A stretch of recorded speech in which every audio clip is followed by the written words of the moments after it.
What is up, LudyBros Army? It's your boy, Big Bro Lamar Ludy, and I am sitting down to provide a deck profile for Captain Ginyu. We got a new Ginyu Force card in the expansion set, and it came out and it really offered a lot of support to this deck. This deck already had a lot of consistency, but adding in that new card from the expansion set, it really took this deck up to the next level. I feel it took it up to the next level and just made it even more consistent, made it much faster, and really made the deck a rogue, contender. I feel when it comes to green decks with what this deck is now able to do. So if you haven't already, go ahead and hit that subscribe button down below, hit that like button as well, and turn that notification bell on. And please leave me some comments down below on what you think of this build. Maybe you have some tips or advice after you check out this profile. But let's go on ahead and let's jump into what this deck is all about. So the Captain Ginyu leader, on his unawakened side, he has an auto. When this card attacks, he'll reveal the top card of your deck. If it's a green Ginyu Force card with an energy cost of 2, you can play it, then draw 1 card. So we can already see that we're looking to stack our deck as much as possible to take full advantage of that effect. Awaken when your life's at 4 or less, or you have 4 or more Ginyu Force cards in play in your battle area. You're going to draw 2 cards and flip this card over. And now with that new card, it's much easier to get to that 4 or more requirement of having cards in your battle area as an awakening condition. So he awakens to become Ginyu, new leader of the Force. He has an auto. When this card attacks, it'll reveal the top card of your deck. It's the same as the unawakened side. If it's a green Ginyu Force card with an energy cost of 2, you can play it, then you'll draw 1. So it's just still generating so much value. And he has an activate battle once per turn for 1 energy. Choose 1 green Ginyu Force card in your battle area, and it's going to get plus 10,000 power for the battle. So let's jump into the deck here. As you can see, starting off, we'll go ahead and talk about the unison first. Let's slide this awakened Captain Ginyu up to the side, and I'm running Demigra as my unison. I've got 4 copies here of Demigra, Unison of Sorcery. He's only a 1 specified cost green, so he's easy to play out turn 1. I think this is one of the things with the deck before was that, it's kind of you're kind of unsure as what your turn 1 play would be. Well, I think this is an excellent turn 1 play. Permanent, if this card would lose a marker for an opponent's attack, you may add 1 card from your life to your hand instead. So you can do that as a way to protect him while self-awakening in a way. Plusing 1 marker, activate main. This card's going to get plus 10,000 power for the turn. So you'll play him out for 1 energy on turn 1, and then you'll plus 1. So he's going to be up to 2 markers. And if your opponent tries to swing at him to get him off the board, you can take the life instead and fuel up your hand early on. For -3 markers, he has an activate main. Choose up to 1 of your opponent's battle cards, KO it. Then choose up to 1 of your opponent's battle cards with an energy cost of 3 or less, ignoring barrier, and KO it.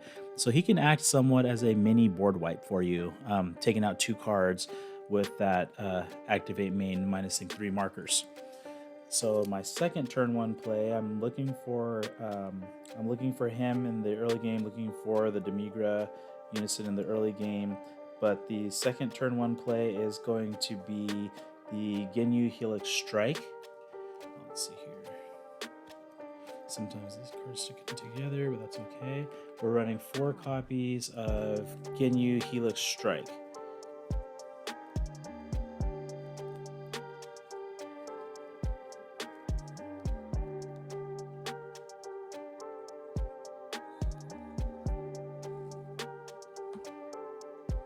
So the second card that we're looking for in our opening hand to start off as a turn 1 play is going to be Ginyu Helix Strike. Now this is a yellow card, but we're not worried about that yellow because we're going to use his activate main. For 1 energy, you'll place this card in your drop area from your hand. If your leader card's Ginyu card, which it is, you'll look it up to 3 cards from the top of your deck, choose up to 1 Ginyu Force card among them, and add it to your hand. So any Ginyu Force card can be added to your hand off of this. Now, here comes the good part. Then you're going to place remaining cards at the bottom of your deck in any order. If you added a card to your hand, you're going to choose up to 1 Ginyu Force card from your hand with an energy cost of 2 or less and play it. So on turn 1, you're going to be able to play out any of your 2-drop Ginyus, which all of your Ginyu Force cards just about in this deck are 2-drops. So you'll be able to cheat one out in the early game. The card that I usually like to look for as my option to cheat out, and then I'm first looking to set up for everything else, is Goldo Psycho Psychic. He has Unique built in, He has an activate main. If your leader card is a Ginyu Force card, you discard this card from your hand. Then you can stack, look at up to 3 cards on the top of your deck and place them on the top and or bottom of your deck in any order. But the activate main that I like is the second one. Once per turn, you'll look it up to 5 cards on the top of your deck and place them on the top or bottom of your deck in any order. That is so crucial for setting up your plays with your leader's effect. So on that first turn, if you go the Ginyu route, you'll tap the 1 energy. You can play out the Goldo turn 1. You can activate his main, looking at up to 5 cards, and then you can stack them. And say you're going second, you'll be able to then swing with your leader. You've stacked with your Goldo, and now you'll be able to play out another Ginyu Force card that's coming from off the top of your deck. So it's coming for free.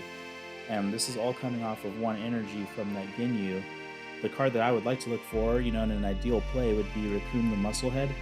Auto, if your leader card is a Ginyu Force card, when this card is played, choose up to 1 green Ginyu Force card with an energy cost of 2 in your hand and play it. So you've played out Goldo. Raccoon is going to follow that up off of your leader's attack. So you still haven't attacked with these 2 cards. And then, as you're filling up the board with these Ginyu Force cards, they all have unique. So you're only able to play out 1 copy at a time. You can come with Jace second in command. Auto, when this card attacks, look it up to 3 cards on the top of your deck, add up to 1 Ginyu Force card among them to your hand, and place the remaining cards on the top and or bottom of your deck in any order. So you can see that we're still stacking that deck in a way that's going to be beneficial to us.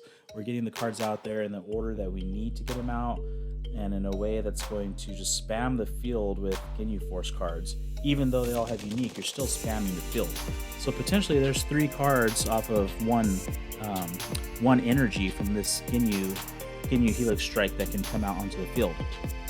The next card in the lineup, Birder, fastest in the universe. And we're running 4 copies of all these. So I maxed out on Demigra, the Helix Strike, Goldo, Raccoon, Jace, and Birder. Birder has the effect unique and blocker. At the end of your turn, switch this card to active mode, then look it up to 3 cards on the top of your deck and place them on the top and or bottom of your deck in any order. So he's going to come out, you can swing with him, you'll switch him back to active mode, so it's a free attack, and he's then able to stack up your deck. So you can see there, it's just a lot of chemistry between these cards, a lot of consistency, and you're able to spam out the cards that you need, when you're coming out, and that's all off of 1 energy. Now here's the card that I wasn't running in the build before the expansion set, but I decided to put these in to give me some more options thanks to the power of that new expansion set card, Ginyu Force the Showstoppers. I'm talking about Ginyu, Frieza's Greatest Soldier. Now he's another 2-drop. He is a Ginyu Force card in his special trait, and he has an auto. The second auto doesn't apply to us because that is if your leader card's a green Frieza. Ours is a Ginyu. But the first auto, when this card is played, choose up to 1 of your leader cards or green unison cards, and it gets plus 10,000 power for the turn. So you're going to be able to pump up your leader, make him beefy. You're able to pump up your Demigra after he pluses 1. So basically everything that we're swinging with is always going to be a 15k beat stick. So your opponent is going to have to combo on their unawakened side no matter what to try and fight you off. And even on their awakened side, they're going to have to put in some work trying to keep you off of their back. Now let's take a look at the card that came out in the expansion set, and it really just ties this whole thing together. We're going to run 4 copies of Ginyu Force the Showstoppers. Permanent, this card gains Raccoon, Jace, Birder, and Goldo in all areas. So he's going to get around that unique from everybody else, and you'll be able to play him out. He has an auto. Once per turn, if your leader card is a green Ginyu Force card. Now this auto is really good. Let's pay close attention here. And you have 2 or more energy. When this card's attack deals damage to an opponent or removes a marker from an opponent's unison card, play up to 1 green Ginyu Force card with an energy cost of 2 from your deck, other than copies of this card, then shuffle your deck. So now we can see this, even this could be the first card that you're bringing out off of the Ginyu Helix Strike, or this might be the one that you definitely want to look for off of the Raccoon. You can go Helix Strike into Goldo, stack the deck, leader swing, Raccoon comes out, he plays a free Ginyu card. Here it is, Ginyu card swing, and then that's going to allow you, to pull out any other pieces that you're missing. And that, as you can see now, this is why I wanted to add in some other Ginyu Force cards that could still come out onto the field that don't have unique, because this is going to help you fill up your battle area with cards that you were missing and might have been a little slower in in previous builds. So now that we see just how fast the Ginyu Force cards can come out onto the battle area now, we're going to run 2 copies of Ginyu Backbone of the Force, and we're going to run 2 copies of Ginyu the Body Snatcher. Now these cards are working in tandem with the rest of the Ginyu Force. Ginyu Backbone of the Force has an activate main. If you have at least one Raccoon, Jace, Birder, and Goldo card in play, you'll play this card from your hand, and you can't play copies of this card for the turn. So you're going to play him out for free, no energy required. Auto, when this card is played, choose up to one of your opponent's battle cards and gain control of it. If you gain control of a card, you'll give control of this card to your opponent. So you'll come out, you can snag a problematic card from off of their side of the field. You'll pass them this, which, even though he's a 4-drop, he's only 15k, so they're not getting too much value back on their side. And then you'll be able to take their card, you can swing with it. Now check out this Ginyu the Body Snatcher. He's got double strike. Now he does have a permanent that he's going to lose 10,000 power on your during your opponent's turn, but that's okay. He has an activate main. Choose one battle card you gain control of from your opponent with one of your card skills, and you'll place in the owner's drop area. You can play this card from your hand. So he's essentially coming out for free off of this Ginyu, who came out off of everything else. That's great. It's insane value. Auto, if your leader card is a green Ginyu Force card, when this card is played, choose all green Ginyu Force cards in your battle area, and they're going to get plus 10,000 power for the turn. So if you've ramped up, which that's really the only way he's going to come out on the board, is if you've ramped up the field with a bunch of bodies, each one of those bodies is going to get that 10k, and now you're swinging 25k, 25k, 25k, just whittling away at your opponent, depending on what they've got going on in their hand. So you can see here, there's just a lot of consistency. The cards are going to be coming out left and right and putting pressure on your opponent, and that's the big thing about this deck, is just consistent pressure. If I had to give it a nickname, that would be what I would choose to give this deck. Now, we have a lot of cards with unique, and sometimes you might need to push for game, but those cards with unique are limiting you from playing out cards. That's where Belmont Double Devastation is going to come in. He's got blocker, but his activate main is choose 3 of your battle cards and place them in the owner's drop area. You'll play this card from your hand. So after you've come out with a lot of pressure from the Ginyu Force cards, and you've abused your Ginyu the Body Snatcher to take their card and play your own, you'll be able to play this guy out. Auto, when you play this card, choose up to one of your opponent's battle cards and KO it. If they had a remaining blocker trying to defend that life, you could wipe that card off the board, or some other problematic card, you can wipe it off the board. And also, he's got blocker with 20k, so he's a nice beefy body. If you want to block and try to defend, you can go ahead and do that too. But I chose to make this deck, I feel like I've made it pretty aggressive, so I'd be playing him out to try and close out games when the time comes.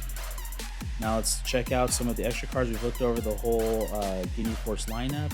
We're going to be running 3 copies of Frieza Charismatic Villain to go along with the Demigra Unison of Sorcery. Counterplay, you can activate the counterplay skills of other cards for the turn. You'll play this card from your hand. He also has a permanent. When you have a green Unison card with 2 or more markers in play, you can activate this card's counter skills from your hand without paying the energy, so it's coming out for free.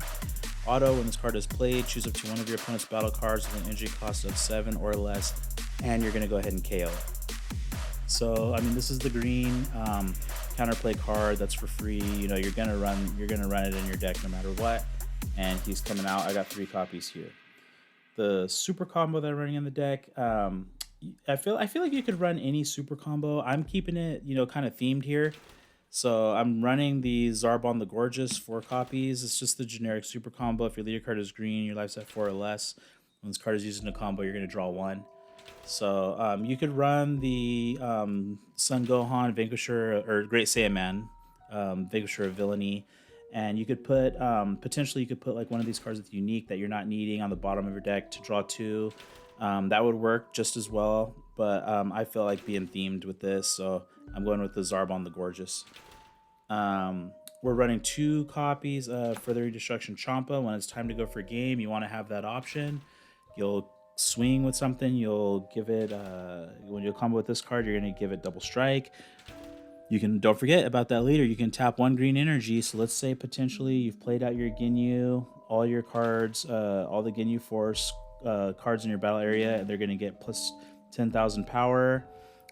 So 20,000, 15,000, they're going to go up to 25. You can tap 1 green, to give him an additional 10k, and then further destruction, at the end to finish things off. And then finally, it's a 50 card deck. We're going to run 2 Shocking Death Balls, counter negate. If your leader card is green, negate the attack, then choose up to one of your opponent's battle cards, and you're going to KO it if it's an energy cost of 2 or less. And it's a Sparking Negate, so you have 5 cards in your drop. You're able to activate this card by taking a life. And that's the deck. I mean, I feel like this deck is super consistent, but also super aggressive. I feel like you're able to now ignite things turn 1. With the Ginyu Helix Strike and this Ginyu Force, the Showstoppers, you're able to just pump out the Ginyu Force cards left and right and just put that pressure on your opponent from the opening tip. And I really like the way that this deck has been working now, with the inclusion of this card and the Ginyu Frieza's Greatest Soldier and the Helix Strike. I really like the work that this deck can put in. All right, so that's the deck profile. Let me know what you think down in the comments below. Let me know if there's any suggestions that you might have for me or any changes that you would make, or let me know how your deck is running for you. And I want to thank you guys for tuning into this video as always, and I will see you next time.